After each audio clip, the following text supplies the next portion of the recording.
Hello doctors, hope you all will be doing well. So one thing I want to tell in this session is that I want to tell you that in your exam, that is the NB based NEET-PG exams, what they do is they are very keen to ask some around 100 to 120 or 100 130 questions from some fixed topics. Means they have some a very keen interest over some around 250 to 300 topics, from where they will surely ask around 100 to 120 questions from that topics only. So what you need to consider, or what you need to focus, is that you do not make mistakes in those 100 to 120 questions. Means they are just in your hand. If you just revise those 200 to 250 topics, which are particularly very important for your NB based exams, you can easily get, or you are sure for around 120 130 questions that you are going to make it correct anyhow. Means if you just revise those high yielding stuffs or topics before your exams, that is in your last 15 days, and that is what you need to strategize for your last 15 days, that you should revise, and that will not require too much of your time, and that will require, I think, around 1.5 days just to revise those high yielding stuffs that are surely going to be asked in your NEET PG exams, which are NB based. These topics are being selectively selected, means selectively gone through, and through the experience, and after many suggestions. And what we have seen is one question from these topics are going to be in your exams. It might be from different subject. The topics are collectively from all the 19 subjects, but you need to make sure that you know those 200 to 250 topics, so that you can assure yourself for that 130 questions that that are in your hand, and you are not going to make mistakes in those questions. So the strategy lies that not making mistakes in those 130 140 questions, and making extra answers correct, will fetch you a good rank and a good subject of your choice in the NEET PG exams. So by now you must have understood what I am going to do in this video. I am going to tell you some those high yielding stuffs in this video. So I have made around 5 topics in this one chart only. So what you can do is you can take one notebook and note down these high yielding topics in one of your separate notebooks, as I will be telling you, and you will surely get extra edge. Means one question from each of these tables or topics will be asked in your exams on sure basis, because they means they also need to, उनको करना क्या है, एक general एक level maintain करना है, और उस लेवल मेंटेन करने के लिए what they do is they ask from those basics 150 those 200 to 250 topics, around 150 questions. So it is very easy now. You just prepare 250 topics and you get around more than 50% questions from that topic. So it is very high yielding. Means from those 250 topics you got 130 questions in your exam.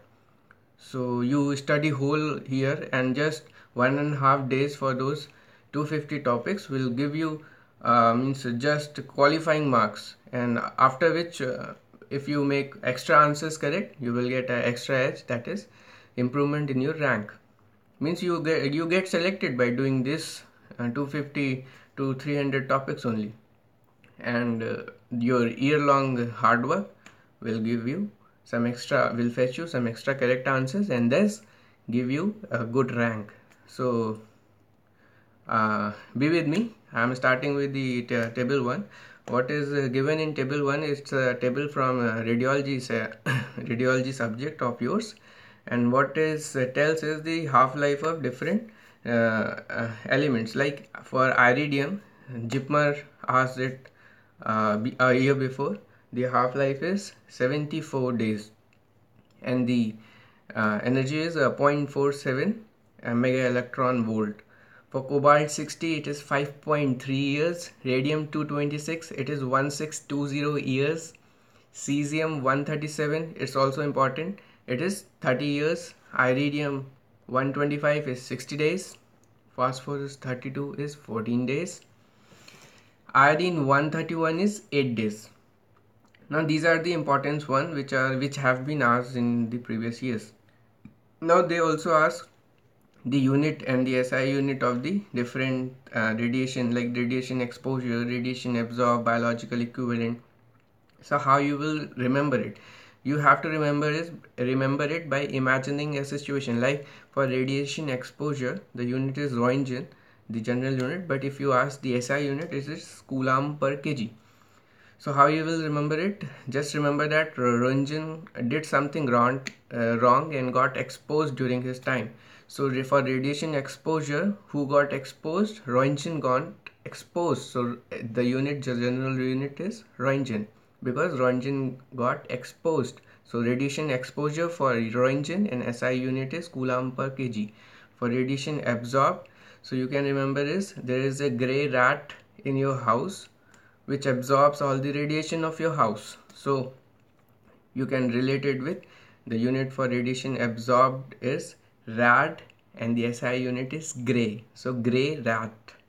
1 gray equals to 100 rad. For biological equivalent, it is rem and sievert. SI unit is sievert and the unit normal general is rem.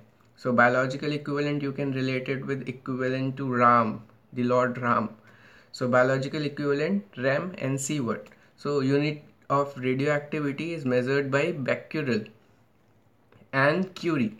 1 becquerel equals to 1 disintegration per second and 1 curie equals to 3.7 into 10 raised to the power 10 disintegrations per second. It has been asked as a separate question. Without wasting time, moving to the second one, different kits for syndromic management. What you have learned in your dermatology outdoors, there are 7 kits. Kit 1 is for urethral discharge cervicitis and it is grey colored. Kit 2 is for vaginitis, that is green colored. Kit 3, 4, 5 are all for GUD, genitourinary disease. Kit 6 is for lower abdominal pain. Kit 7 is for inguinal bubo. Now how you will remember the colors? Just remember it starts with grey, then continues to G for G green, and then white. For GUD, the color changes from less severe to more severe. That is, it was initially 3 was white, 4 is blue, and 5 had almost gone to danger, that is red. So white, blue, red, less severe to more severe. And the first 2 is grey green. First 2 was urethral discharge, vaginitis. Grey, vaginitis for green. So you can relate vaginitis with trichomonas vaginalis, greenish discharge, so the color will be green. Lower abdominal pain is not very severe, so just allot them yellow. Inguinal bubo is sounding like very dangerous, so allot it as black. Moving to the third table, which belongs to physiology. So as I have said, the subjects may be different but the topics you need to remember is you need to go through those important topics and you cannot miss them in your last 15 days. So this is very frequently asked, how you measure the total body water. So what things you use to measure total body water. So it is most commonly used is D2O, heavy water. Then tritium oxide and aminopyridine are also used. So they can ask which of the following are not used to measure total body water. So you should know aminopyridine, tritium oxide and D2O all are used, and the fourth one will not be used. Extracellular fluid for measurement most accurate is inulin, and sucrose and mannitol are also used. For plasma we use Evans blue, radioactive labeled albumin. For plasma, radioactive labeled albumin, as albumin is present in plasma, you can remember it by correlating, and Evans blue. Now for measuring intracellular fluid, you have to measure it indirectly. That is, you will subtract the extracellular fluid. What is total body water? It is intracellular fluid plus extracellular fluid. So what you need to do is you need to subtract the extracellular fluid from total body water. That is, you will use D2O for total body water and inulin for extracellular water. That is, for measuring the intracellular fluid you need two things, D2O and inulin. For measuring interstitial fluid, what you need to do is you need to subtract the plasma from the extracellular fluid. What you will get is the interstitial fluid, and in that case you will need inulin and Evans blue respectively. Now for blood cell volume you need to use chromium labeled RBCs. Blood cells के volume को major करने के लिए chromium labelled RBCs, it is a very important and a separate questions which has been asked actually. Now different potentials, membrane potential, or the different they ask you for potassium, for chloride, for sodium, what is it. So for potassium it is minus 19 millivolt, for chloride it is minus, note that both are minus. For chloride it is minus 70 millivolt, and only it is positive for sodium. Sodium NaCl or sodium is for positive, that is plus 61 millivolt. Now major neuron RMP, resting membrane potential, that is majority of neurons have resting membrane potential equals to minus 70 millivolt, that is near about of chloride. And UC of skeletal muscle fibers, ventricular muscle fibers, and large motor fibers all have 90 millivolt. So how you can remember is both all the three are the major muscle fibers, that is skeletal muscle fiber, ventricular muscle fiber, large motor fiber, all have 90 millivolt. This is you have to remember, and this you can do by repeatedly reading.